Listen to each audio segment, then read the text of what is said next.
함께할수록 신나는 세겹줄 큐티.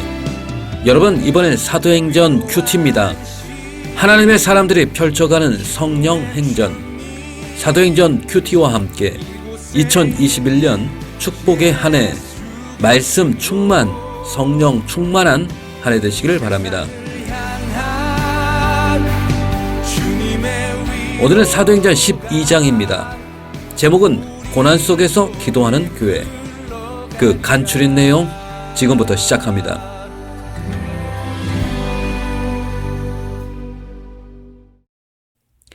예루살렘 교회에 다시 박해가 시작됩니다. 헤롯 왕이 교회를 핍박합니다. 유대인의 대명절을 앞두고 헤롯 왕은 민심을 얻기 위해 그리스도인들을 탄압합니다. 예수님의 제자 중 처음으로 야고보가 순교의 피를 흘립니다. 베드로는 붙잡혀 감옥에 갇힙니다.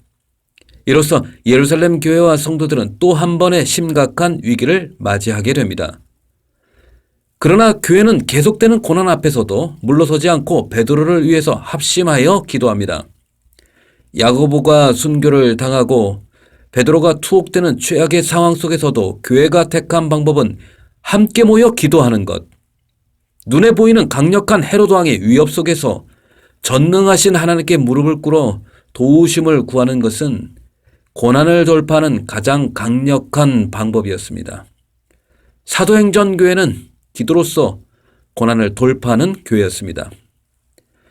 헤롯 왕은 베드로를 죽이려 했습니다. 그러나 하나님께서는 성도들의 기도에 응답하셔서 베드로를 감옥에서 구출해내십니다. 밤중에 주의 사자가 쇠사슬에 매어 누워 잠자던 베드로의 감옥에 나타납니다. 베드로를 깨우면서 급히 일어나라 말씀하실 때 놀랍게도 손에 묶인 쇠사슬이 스스로 풀어집니다. 베드로는 신을 신고 겉옷을 입고 천사를 따라갈 때 파수꾼을 피해 밖으로 이어지는 쇠문까지 도착합니다. 또 놀랍게도 그 문이 저절로 열리고 베드로는 감옥에서 유유히 빠져나옵니다.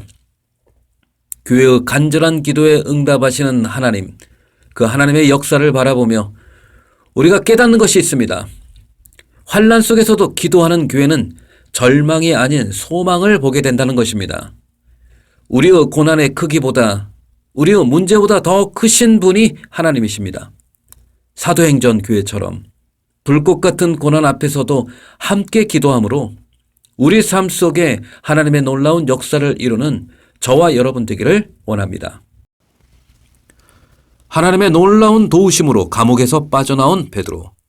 그는 자신을 위해 기도하고 있던 마가의 어머니 마리아의 집으로 찾아갑니다. 그곳에서는 많은 성도들이 베드로와 교회를 위해서 기도하고 있었습니다. 베드로가 그 문을 두드릴 때 여자아이가 베드로의 음성을 듣고 놀라 돌아가서 베드로가 왔음을 알렸습니다. 아무도 그 말을 믿지 못하고 네가 미친 것이 아니라면 네가 천사를 본 것이라고 말해줍니다. 나중에 그들이 베드로를 두 눈으로 보고 나서야 그 말이 진실인 줄 깨닫게 됩니다. 죽음을 앞둔 또 감옥에 있던 베드로를 위해 간절히 기도한 성도들, 그가 무사히 되돌아오기를 기도했던 성도들. 그러나 베드로가 무사히 돌아왔을 때 그들은 믿을 수가 없었습니다.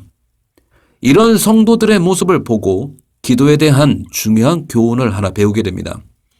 그것은 기도가 꼭 기도하는 사람에게 응답받을 조건이 있어야만 응답되어지는 게 아니라는 것입니다.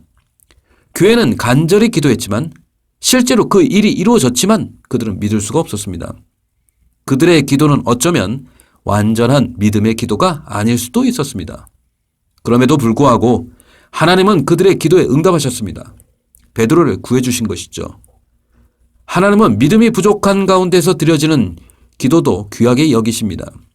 비록 우리의 기도가 온전한 믿음의 기도가 아닐지언정 하나님은 우리의 기도에 은혜로서 응답해 주시는 신실하신 하나님입니다. 베드로는 자신을 위해 기도했던 성도들에게 주께서 어떻게 자신을 옥에서 이끌어 나오게 했는지 그 놀라운 일에 대해서 상세하게 간증합니다. 그리고 베드로는 다른 곳으로 길을 떠납니다. 한편 교회를 박해하던 헤롯 왕은 하나님의 심판을 받고 죽게 됩니다. 성경은 그 이유를 하나님께 영광을 돌리지 않았기 때문이라고 말합니다. 성령의 역사를 거스르고 하나님의 권위에 도전하는 자의 끝이 어떤 것인지 성경은 보여주고 있습니다. 성경은 마지막으로 박해자는 죽고 말씀은 흥왕하여 더하더라 라고 기록하고 있습니다. 사도행전 12장에는 또 한 번의 큰 박해가 있었습니다. 스데반에 이어 야고보가 순교의 피를 흘렸습니다. 순교의 피는 결코 헛되지 않습니다. 성도들의 박해와 고난, 그 너머에 하나님의 놀라운 구속의 역사가 있었습니다. 스데반 순교 이후 사울의 박해를 피해 흩어진 성도들을 통해 사마리아의 복음의 씨앗이 심겨졌습니다. 이번엔 야고보의 순교와 헤롯 왕의 박해를 통해 이방인을 향한 땅끝까지 복음을 전하게 되는 계기가 됩니다.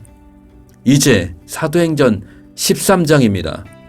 13장부터는 사도 바울의 1차, 2차, 3차에 걸쳐 펼쳐지게 되는 이방 선교의 놀라운 성령의 역사를 보게 될 것입니다.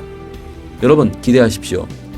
하나님의 사람들이 펼쳐가는 성령 행전, 이를 바라보며 내 안에 복음의 열정이, 성령을 사모하는 갈망이 새롭게 뜨거워지기를 소망합니다. 하나님 아버지, 이 땅에 사도행전 교회를 세워 주시옵소서. 기도로서 고난을 돌파하는 교회, 말씀이 흥황하는 교회, 성령의 역사 속에 복음이 확장되어가는 교회, 사도행전 교회를 이곳에 세워 주시옵소서. 예수님의 이름으로 기도드립니다. 아멘.